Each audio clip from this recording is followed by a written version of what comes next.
SKT, are they going to open once again with their blue side ban of the Thresh? Or is it going to be something else? Because it feels like now that we've moved to SKT Blue, the onus is on KT to make the change. Alistar was also banned by them.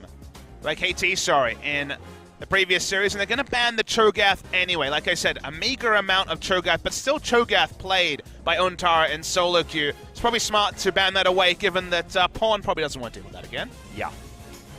Well, now at least going to be taken away once again on the blue side here for SKT. Final ban was Orianna, so we see an adjustment by KT and no adjustment by SKT. And remember those Zac, Kalista, and Caitlyn must bans on red side? KT says, screw your meta, we're making our own. Yeah. We're on blue side now. We just don't care. We're just going to assume that we're going to get first pick after this because we banned the champions that we banned on blue side. And now SKT, who have been banning what they did in Game 1, need to make the quick on-the-fly adjustment because lots of stuff could be available. They don't want to play a game with Caitlyn. I don't think they've scrimmed or played Caitlyn in solo queue anytime recently, judging by ban trends. So they'll take away the Caitlyn. Kalista's probably going to be left open. Zac is the expected final ban. But I was wondering against Wonder whether they'll be left open, and it is left open because it's Peanut and not Blank. Yeah, Peanut doesn't necessarily have the skin for the Zac this time around, but it is going to be picked up regardless. KT will get Kalista. They will get another big pick as well. Thresh not going to be the option, but KT can take away the Alistar if they want. The Rakan is certainly available. Alistar would be a denial pick away from Wolf, like you mentioned. Galio also available, so they'll actually go for the standard KT comp. They'll be able to piece together most of what they played last series because nothing's banned. Yeah. SKT not going to be able to pick away something like the Gragas as well, which you could imagine KT would want to opt in for going towards that second round of bans. And that's the genius, right? Is they can put together at least 3 of the picks, if not 4, depending on the Jarvan, because Zac has been taken already, and we don't expect Untara to be playing top lane Gragas in this meta. So they give away the Zac to a player who is known for his Elise, his Nidalee, his dueling. They give him the teamfight jungler in Zac, who's already been further nerfed on this patch, and they get the big 3 all together. Yeah, the Gragas is going to be snapped up. You can imagine as quickly as possible for KT. Now they're going to get into that banning phase, but SKT have made the change. The Alistar Tristana is there, and that is a lot of early game pressure in lane. But the joyous thing is, you give this draft to both teams, I'm sure there's SKT and KT fans saying we won the draft with just 3 picks locked in. Such is the power of the Zac. Tristana is a lane counter into the Kalista as well. And KT also have what they feel is the God comp. So already we're seeing trades of power rather than one team just putting together the God comp. Yeah, and it feels like SKT have got the composition that everyone dreams for, whereas KT have the composition that they dream for every single time they hop onto Summoner's Rift. Got to start banning melee supports, so we see the Rakan. Not quite melee, but engaged supports anyway. The Rakan taken away. Could just ban Rakan.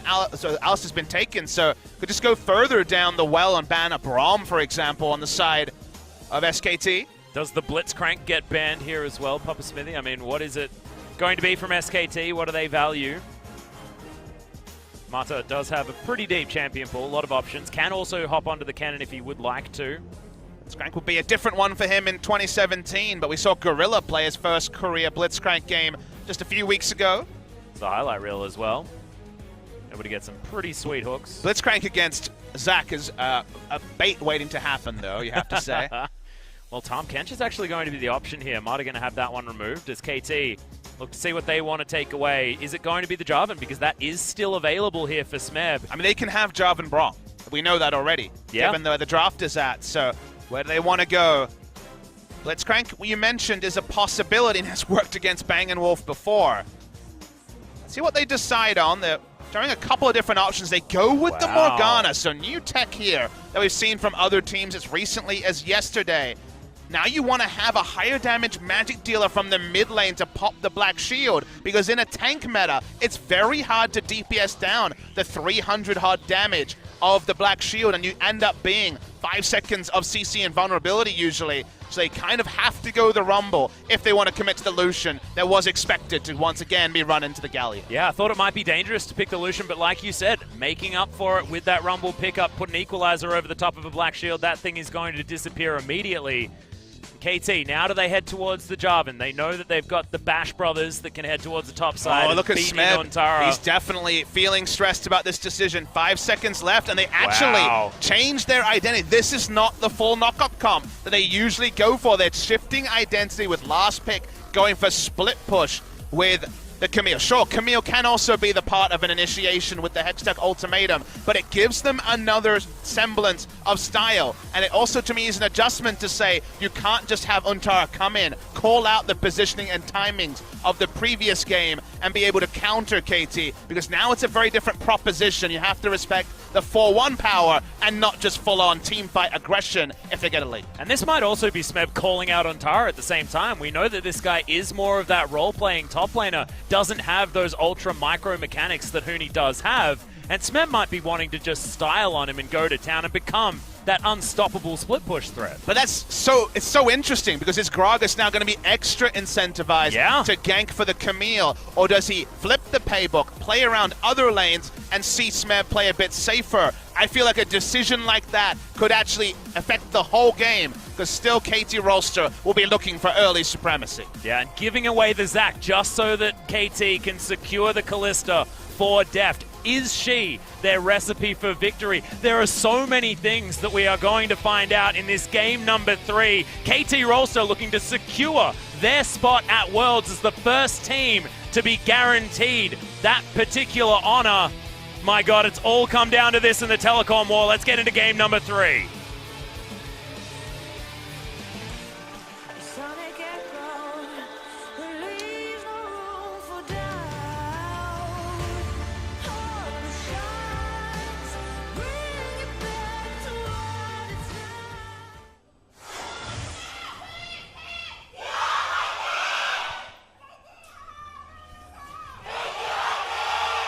My God. Welcome to Game 3 Telecom War, Atlas.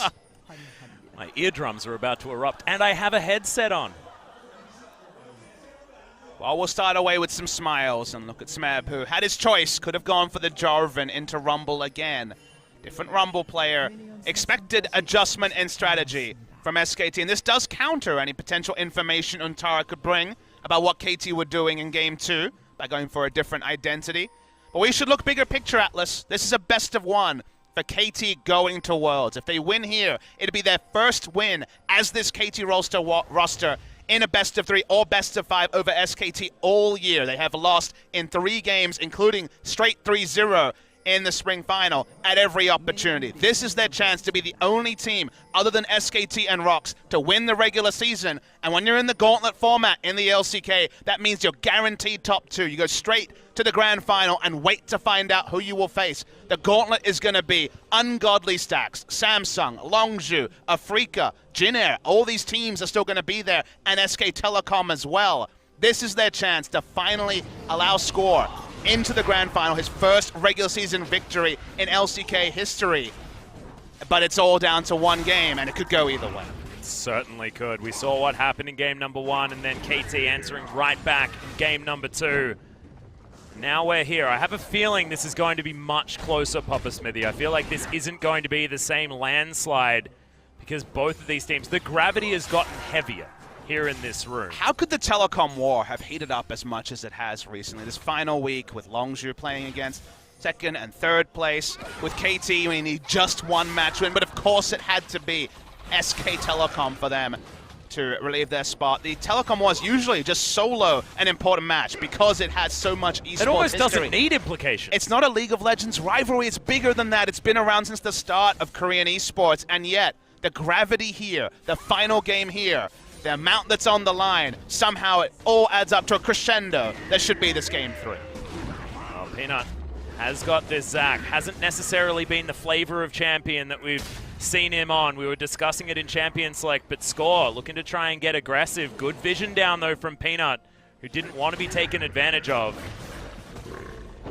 Okay, Score going to get himself in there. Discovers the Zac, taking the blue buff. It is going to be Peanut grabbing that, but he's going to get knocked out of that elastic slingshot. Even getting the passive here is a win for KT. There's the bop. Oh, the flash! And it's going to be instantly answered there from Peanut. So no flashes on either jungler. And you have to feel like that actually suits Peanut, because he doesn't necessarily need his as much. It does and it doesn't, but consider this, Atlas. he uses his gap closer to clear. You max the elastic slingshot first. The repeat gank will mean he can't flash out defensively. So if he's caught farming by any invading wards by KT or invading members, he could actually die even though his passive is up. So there is a cost, even though, like you say, for a straight-on gank, if he's choosing the timing, he still does have elastic slingshot. Yeah, well, I guess the question is what is going to happen next as Deft and Martyr actually taking a bit of damage from Bang, but Wolf has had to sacrifice a lot of his health bar in this range versus melee matchup. Peanut slinking into the enemy jungle now, or you would not respect as level 3, no flash Zac to gank, but we're going to see it. Well, there's the flash in. Everyone getting on top. A good black shield from Martyr at fantastic time, but that's the damage. That's the first blood. The teleport comes in as Pawn looks for the 3-man taunt. He'll get it, but he won't be able to get the kills. The man advantage too much for SKT. Surprised there. The headbutt pulverized before the E hit meant that the 1-second warning wasn't enough. Teleport completed by Pawn, even though there was no chance of kill pressure, is a mistake from his part. And first blood, SKT. Looked like it was just impossible to deal with as Score looking up towards the top side once again.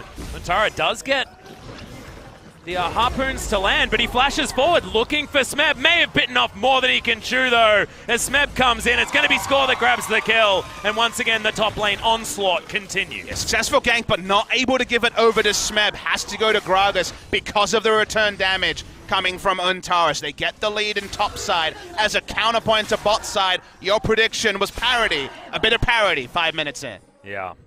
Okay. Double cloth armor picked up by Pawn as he makes his way back towards the mid lane, setting himself up for this matchup against Faker. Once again, it is a magic damage jungler, but maybe not as much damage coming out of the Zac than it would have been had it be the Elise. In a very extended tank meta game, possible for there to be similar damages from the W, as Def's going to face check Wolf. Yep, and that's going to be the elastic slingshot there as well. There is no flash available from Deft as he wants to get himself over the side. Yep, not going to happen. Peanut picks up another one, and SKT doing the same thing bottom side as KT did in top side game 2. Yeah, Def could have just gone through lane. Went the riskier route, wasn't expecting there to be 2 members, and for there to be enough damage out of Zac and Alistair earlier. Now Pawn. Yep. Does manage to flash himself out, but that's the headbutt pulverize that Wolf was waiting for. Faker can't follow up though, didn't have the relentless pursuit.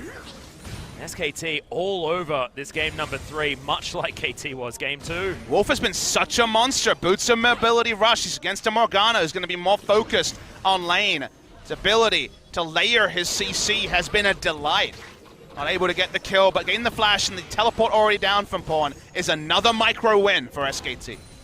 Now Def's Kalista has to play from behind for what feels like the first time ever. Bubba Smithy, he's just always so good at finding those minute advantages within these lanes. This time, it's the power of the Zac that seems to be too much, despite the early gank, the early flash that hasn't even come off cooldown yet.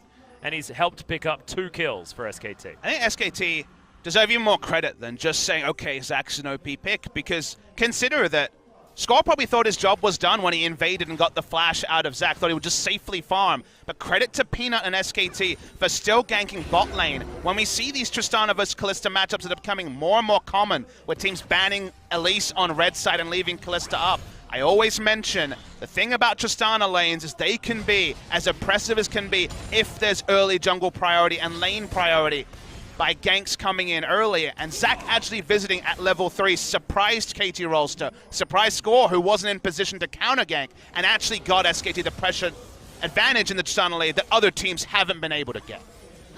Cute little ward does give up Lantara's position, but Score still looking for this one. There's the headbutt, the grand entrance comes in, and it looks like Lantara just may not have a choice. He might just fall down. Smeb gets his way into the fight. Pawn's tanking up the turret, and again, Score gets the kill. Oh. Could this last one be enough? Nope. Just takes a drink, and it will all be okay. Yeah, ward down there does deny some backs, and that will give Faker some time with this turret in the mid lane. Feasting on Rumble seems to be KT's solution to answering some of the good things SKT have done. SKT have got a lot of damage onto the bot lane turret. Even though we're seeing advantages in top side, this game, SKT are answering disadvantages in top side with demonstrable advantages in bot side. Stealing away the blue, focusing on the Tristana lane and getting turret HP down. They're not having Peanut slowly watch Rumble die again and again. They're matching advantage with advantage, and that's why we have this parity. Cute one there from Mata as he manages to at least stop Peanut from doing anything for a little while. However, nothing, like you said, the tangible's not quite there. Tangible's probably going to be a first brick turret in bot lane. Mata does turn himself back up towards the bottom side. Deft. Clear out that minion wave. Pawn doing quite well at the moment, now with his Bramble Vest completed. Only 6 CS behind despite being what feels like all over the map. That teleport early on towards the bottom side and able to grab more towards the top side as well, helping get the second kill onto Antara. Well, Peanut just kind of randomly used his ult a moment ago, so doesn't have that available. Cooldown pretty long at this point in the game. But that is going to be first brick going over to SKT pretty easily on the bottom side. Antara able to exit lane first. This time score is actually being focused down. Want to see at least the explosive cast be used, but can't draw that. Well, Wolf looking for a potential dive. Doesn't have Unbreakable Will. So it's not the optimal dive solution this time. Pawn wants to play the top side wherever possible. His whole team is there, so it'd just be a mistake to be on bottom side of the lane. Mata was actually looking for something top. Not going to get there. Antara, he's going to turn up once again to this top lane, but has Peanut waiting in the wings. There are pings there, I believe. That was cheeky turbo little shot ping. rocket. Yeah. He did let us know. Okay, Peanut finds his way on top of Smab, who throws down the ultimatum just defensively to try and get out, but I don't think he's going to be able to. Peanut just explodes and picks that one up for himself. Yeah, panic hook shot. Mechanical mistake from Smab. Meant that he didn't actually have the ability to flash hook shot away. Didn't even use his summoner in the end. Straight up mistake, surprised by the Zac. AT through the gauntlet, but the Zac is working out for SK Telecom. Yep, it's just all falling down here as this mid lane outer turret, if it falls, it's just going to be so much extra pressure that SKT will have. And on top of it, they're able to take down this top outer as well. Teleport going to be used from Smeb. Get himself back up there. You've got Pawn waiting on the bottom side, just trying to get some pressure in this lane to answer what SKT are throwing out, but it feels like 2,000 gold means so much more than just that here at 11 minutes in. They're able to play their own game, just rotate around Tristana, pressure. Alistair, a melee champ, walks up and wards. You don't know where Zac is because no longer do you have your Gragas keeping tabs on Zac. That means they get the aggressive vision in because you're scared to engage on the Alistair, engage on the people who are looking for the siege, and then turrets roll down. So the SKT's game plan, which looks like it might have to be aborted after their Zac lost flash, is in full effect, and that means that KT need to find a creative way to get tempo back in the game. See whether that is going to be, because Deft has moved to the mid lane. It's been the 1-3-1 setup for quite some time now for KT. Camille still having that push advantage towards the top side and a 13 CS lead. Feels like now any sort of advantage that you get moving up towards that top side with Peanut with a Cinderhulk and now the Merc Treads as well, Smeb might just be feasted. I do have a historical counterpoint to this particular scenario to invoke, because when these two teams played earlier in the season, Game 3, it was Untara on Fiora and Smeb on Rumble, and SKT fell behind, then held on to the game, extended it to the late game, and Fiora could split push down turrets. That's her role. KT need to look for that game for inspiration here, because they can do the same thing. If they can lose the minimum in lanes, if Score can get down the vision, Mata can get down the vision, and extend the game further, they have a logical win condition in the entire split push, but that's not normally what KT are known for. It's the dogpile, it's the aggression. This is not that sort of game, especially with KT losing out early. Yeah. Well, Peanut's just soloing this Mountain Drake. Should be able to do so quite easily, but it does mean that KT have an opportunity to make a play. Just not very many opportunities are presenting themselves at this point. Vision tells you the story. 3 control wards in the bot side and a very slow solo of Drake for SKT. KT can't hope to fight that, but the Drakes are high value all series long in this telecom war, so they can't give up too many free Drakes on the bottom side. KT's vision is around the top lane turret. This was the turret they weren't able to push vision around in Game 1. That's why they looked quite anemic with their Talia turret dives. This time around, they do have the vision, and sure, it hasn't meant extra gold onto Smab like they would have liked, but he's free farmed, he has 2 assists, and he's working towards his core items that Untara, whatever he puts together, will not be able to answer in the 1v1. Also, SKT haven't been able to knock down this outer turret in the mid lane that is still incredibly low. Yes, they'll be able to steal away a blue buff, and yes, they have a heck of a lot of vision on this bottom side of the map, but that was afforded to them with that first brick that went down. And KT have stabilized relatively effectively. It's hard to grow leads against a Galio. Galio can just lane wherever and come in with the hero's entrance, so turret diving Morgana Kalista. It's not quite Thresh Kalista, but it's pretty close to that Atlas, and controlling both the top side and bot side of KT's jungle is impossible because KT are not pushovers. They may be behind, but they are still strong enough to be able to collapse. So SKT really just have to whittle away with one explosive charge every wave, maybe a single order onto it, and that means the mid lane turret, which if it went down 3 minutes ago, could have meant the heavens opening for SKT. It's been much more of a delay. Oh, there's the culling actually onto Pond. He takes a fair bit of damage as Faker is just looking to get extra pressure. Score moving his way over, but Faker knows exactly what's going on. He's just going to wander his way out of there. See, they only get the single order. That's the thing, is this turret has lasted about 4 minutes more than SKT would have liked, or 5 to 6 minion waves. In another context, Deft was actually looking to try and go aggressive onto Bang there. Oh, I mean, you say that. Saw the wolf waiting in the wings. He's got the cow. He's gone some sick thrift shopping because he has almost nothing in his inventory. Yeah. So he doesn't really want to do anything other than farm. Still, he was poised aggressively. You said poised weird. Poised? Yeah. Did I? He's just so weak that honestly he doesn't want to fight at any point. Morgana's backed. Will be a nice purchase when he gets to it, but not even a Bilgewater Cutlass, just the Berserk Greaves. Blue buff refresh for Faker. Yeah, was able to pick that one up from KT's side of the map as well. Bit of a drive-by. Peanut was able to give him.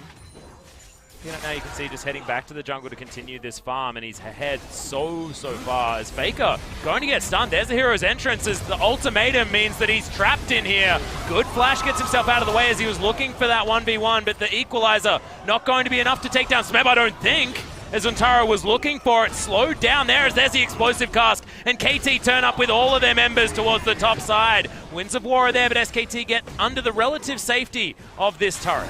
Do KT want to do any more though? It looks like Smeb will just go bot lane. They'll give up mid lane turret. Objective is picked up by SKT, but kill over to the side of KT Rolster. Not sure whether it was necessarily worth it, because I feel like that gold lead is only extended for SKT with that structural pickup. Also able to be farming multiple lanes while KT sends everyone just to get one kill onto Faker. It's always a good idea to kill that man, but still, feels like it's making sacrifices to get any step forward. It's like 2 steps back, 1 step forward when KT's making a proactive play. Rift Herald will be started by KT. The only reason to make a topside play like that is to stop a Rift Herald coming down for SKT, because they kind of admitted that they would lose mid lane turret during the course of that dive. So I do follow what you're saying. A single kill with no objectives is not a big thing, but the objective they get is a bit of tempo around the top side, and definitely should not be a Rift Herald being surrendered, as Deft actually has gone for a different build path. He has rushed the Hurricane, so for earlier team fighting, a Ren set is possible, but doesn't have the Blade of the Ruin King for the 1v1, so really does not want to be anywhere near the Tristana, for example, in a 1v1 sense, or even Faker. Yeah, I feel like that's a Songyun build, isn't it? If I'm remembering correctly. One that actually decided to opt in for that one on his Kalista. Certainly has been a bit of a Kalista master in the past, but I feel like this could be KT looking for those early team fights. Or maybe it's just the famine build. Okay, Score clearing things out in the river, but they're focusing on this top side so much. Teleports for both solo laners on the side of KT. Hero's entrance almost there for Pawn as well. Not those sort of summoners available for SKT. Untara's teleport is down, so playing the map is what KT are afforded to do, and SKT focusing on one lane is what they want to do, is mid lane. Yeah, here's the teleport coming in. Faker using the cleanse very early as Score doesn't have the Moby boots this time, as Pawn just casually wanders into that culling. A lot of time. Looking for the hook shot. Doing a lot of damage here is Faker, as yeah, the time that he's wasting is a big deal. Another kill onto the mid laner of SKT.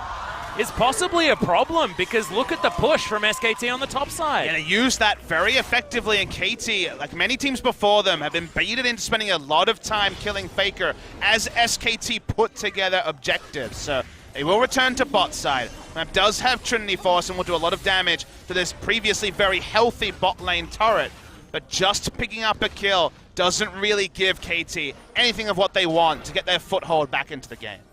Does provide them with a 2-1 and 2 Smeb though. Trinity Force done, Tiamat also there as Score is playing body block and actually taking a lot of damage. Looking for the stun on Untara, does find a good flash from Score. Hero's entrance comes in as Wolf looking for a good equalizer as Untara uses it to save his life as well. Smeb, doesn't find it. The kidnap comes in too early. It's just not enough. There was an interrupt as well, I believe, on the Hero's entrance, so Pawn couldn't even turn up. And SKT get 2 kills in response, and Untara lives. And I mentioned that game 3 last time out. It was SKT being so much more measured when behind. KT not as far behind as SKT was in that game, but with such a powerful split pusher, you don't need to take the risk. We don't need to see aggressive body slams from Score. While there was a free objective to be picked up bot side, they didn't even get the outer bot lane turret. They would have been free if it was just a distraction coming through from Score, and now SKT control the bottom side of the map again. Faker gets another blue buff over KT as well, as SKT, they're the ones that are able to get both dragons this game. It was the same story game 1, it was KT's monopoly in game number 2. Let's see this one again. Score realized early that he'd made a mistake, and nice interrupt on the Hero's entrance coming through from the Galleon, negated any of his CC and dueling. Very nice kidnap also interrupting the hook shot. It would have meant at least a 1-for-2 trade. Ends up just being a clean 2-0 for SKT. Yeah, now 2 items picked up for Bang. He's got Static Shiv and the Infinity Edge.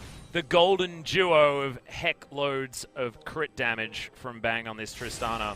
Infernal and a Mountain under his belt as well, as SKT with their bot lane control from early in the game have been stacking those up. Now the Mountain is the 3rd spawn.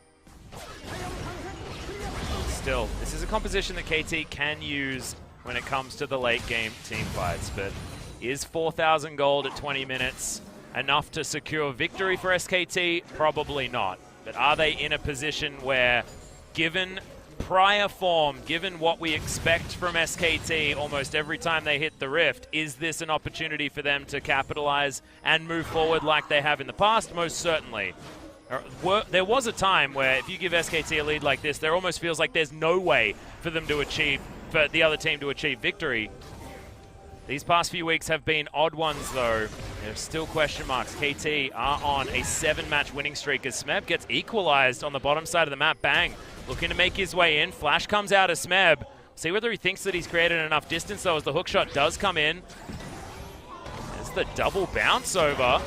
Bang, slowed down, but explosive shots there. Look at this damage, flashes forward. There's a heroic entrance though, and Smeb survives. Pawn waits till exactly the right moment. They get a free flash out of the Tristana. Trying to make a play on the top side was KT Rolster with the escape coming through from Pawn, but not able to do so. Lucian able to still come up and push up the wave. They have no advanced vision at all, Atlas. They hadn't have made that aggressive play around the enemy Krugs earlier. They could have put down a wall. They could have actually taken out the bottom outer turret. Because they don't have that sort of information, KT have to be a lot more reserved, and we're seeing more loss minimization from KT than any sort of actual creeping back into the game. Yeah, not a massive amount of damage done to that inner turret though. Thankfully they have a tanky Pawn underneath there. Try and soak poke and also get that wave clear in there, which is somewhat substantial. Will control ward around Baron. 22 minutes in for now, not substantial, but Peanut can tank it forever with the nature of the bloblets, so we'll have to see some vision wars top side at some point. Yeah, has his Knight's Vow completed as well, so making Bang even more tanky, more able to survive in these team fights. Any sort of coverage for Smeb is so important. When the members are in the face of the enemy, they don't need wards, but every time they leave, he's so confident to take the Rumble and the 1v1. That's why you see Untara recalling quite periodically and looking for the teleport play elsewhere. Smeb is a ticking time bomb this game, but so far the fuses haven't been as intricately put together as KT would have liked. Right now they're really trying to wait for him to get online and lose the minimum elsewhere on the map. Yeah. Does just feel like that we're at panic stations for KT fans. To a point where even trying to take an advantage in a situation that they think is good doesn't lead to another inevitable catastrophe. What it has happened, even things like picks onto Faker, they're getting punished for almost every single time. Have made the low-value, greedier choice so far, KT, getting those kills onto Faker while bad things were happening around the map.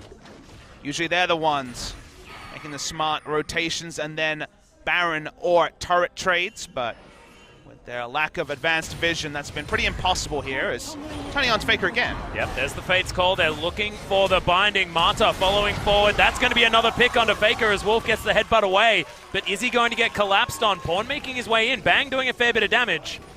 But does now have the Goon Squad to protect the little Tristana. Starting Baron here would be a huge risk, though, for KT. They definitely want to be peeling away. Smeb's in a control ward. Doesn't spot Bang. Wants to turn onto him, if anyone. Yeah, they know that Bang is towards the bottom side. This Baron has been started off. They have a man advantage, but health advantage is here for SKT as Smeb has been turned on by Peanut. Finds the ultimatum onto the Zac as the binding goes wide. He does have the flash to get himself out of the way. There's a kidnap, though! And that is going to be Smeb, just destroyed. Heroic entrance does come in, and Peanut is still alive. Def doing so much damage. Equalizer set up, but not doing what it necessarily could in that position. Peanut, good flash from Def to get him out of the way of the elastic slingshot, but KT, they lose their top laner, and Faker has respawned. It could be SKT's turn to go for the Baron. Yeah, right at the last second, actually gets the kidnap through as the ultimate had fizzled. Able to actually take out Smeb, and of course isn't tanky at this point. He's gone fully into DPS, so you're right. We're going to see the turn onto this Baron. Pawn wants to teleport back in, but he's got to start now.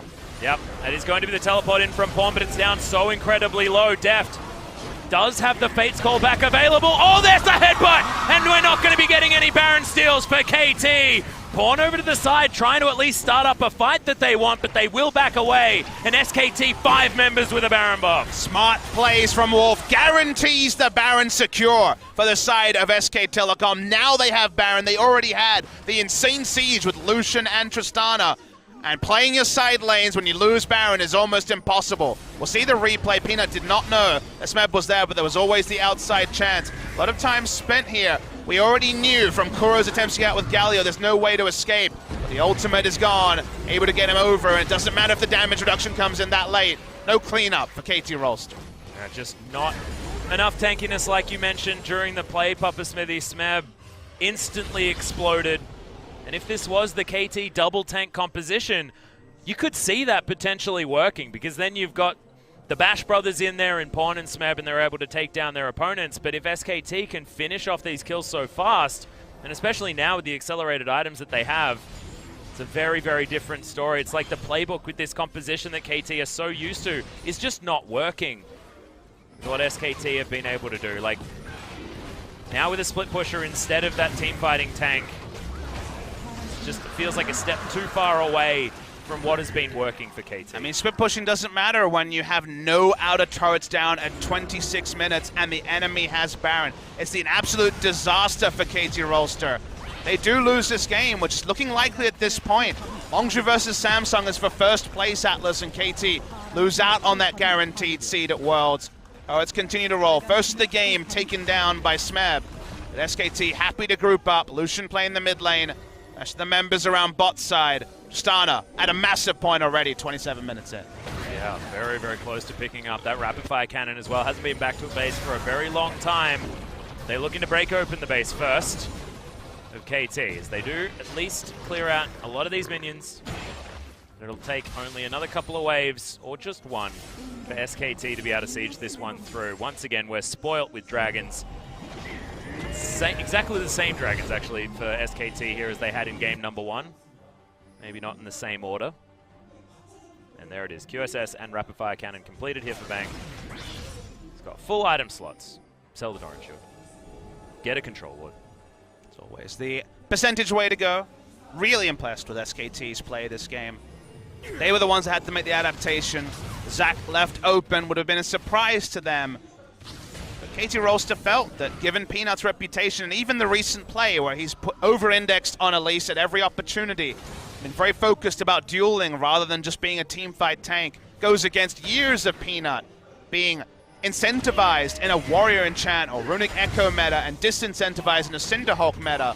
They give up the Zac, the power pick for the longest time, and he's able to make it work. I'm so impressed with SKT's decision, even after losing the flash on Peanut, to still visit bot lane, to still make the early game. They're clearly surprised. KT Rolster got the Tristana ahead, and from there, their play has been on point. Their play has been the percentage play. And KT have been too aggressive with Smeb, who has a 50 CS lead, but just can't set up for a split push without losing multiple turrets. And once again, actually, Faker choosing his skin.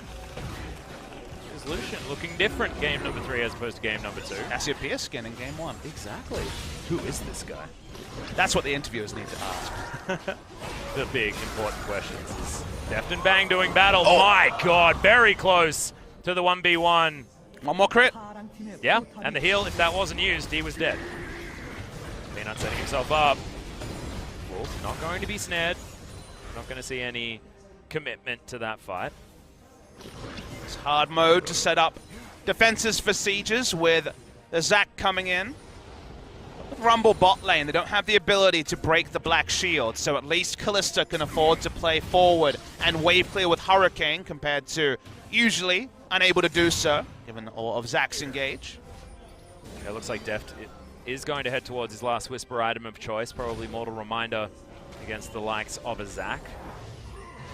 Smeb's playing a mini-game where he never groups with his team and then has to walk with no vision around, hoping he's not face-checking an engage tank. Some full Metal Gear stuff going on there. Has got those 2 outer turrets. Okay, makes it out. As Untara and Peanut are unable to find the Camille. Pawn is tanking. Deft has some of his core items. He's actually going Infinity Edge, ostensibly, with his build pass. Could just be an adjustment in the build from there, but it is looking like that, Atlas, with the BF sword and the pickaxe. No longer does pickaxe build into the last Whisper. Just wants to do as much damage as possible. Oh yes, of course. Made that mistake earlier. I apologize, everyone.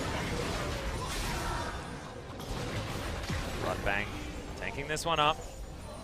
No more fortification. That means another couple of auto attacks will mean the end of this inhibitor turret. And Faker doing a lot of work to the mid lane as well. I mean, despite not having any minions, able to get a few extra chunks in there. KT need to commit to something. It's either defend this inhibitor on the bottom side of the map or the mid lane, because they're going to lose one. Smeb able to take down a few turrets around this map. Bottom lane outer and now the inner on the top side of the map as well as that outer turret. So KT at least have answers and keep themselves away from that 10,000 gold lead. But saying keeping them away from a 10,000 gold lead when it's still 8 is still bad news for this team. Again, the Galio is important because Faker's first thought, of course, Rush of Blood to the head, wants to take down the Camille in the side lane, but because Galio could leave the base, afraid of the 1v2 and it backs away, KT are choosing to extend the game. If they make a teleport play and lose out on an Atlas, the game is over. So they're making the controlled play of trying to extend the game. Now, if they had done this around bot lane outer turret, when they overextended and gave up a 2-for-0, game might have been different as, okay, knockout party. Yep, that's going to be a lot of shielding coming in onto Faker, though. He's actually dancing around. Smeb taking too much damage. The culling comes in after the perfect pinpoint flash from Faker. Keeps himself alive, and now SKT. Oh, he's dodging out of the way of score as well. Peanut finds his way forward. Deft can't get on top of him. Everyone wants to kill the mid laner, but that's going to be that, and the kills are coming through left, right, and center. Faker exits the party. The rest of the team will pick up the ace against KT Rolster. KT Rolster's regular season hopes are starting to dwindle. The flame is extinguishing. Faker lives through all of that, even with the flashes, and Score going hard at the paint to take him down. They're going to push through mid lane. They may even try to end the game here, Atlas. Yeah, Untara's already teleported towards the bottom side of the map where they do have super creeps crashing on this Nexus. Faker already back up to full health with the lifesteal that he has with that Blade of the Ruined King. They're going to ignore the mid lane inhibitor. There are Nexus turrets to kill Papa Smithy, and SKT have silenced the haters.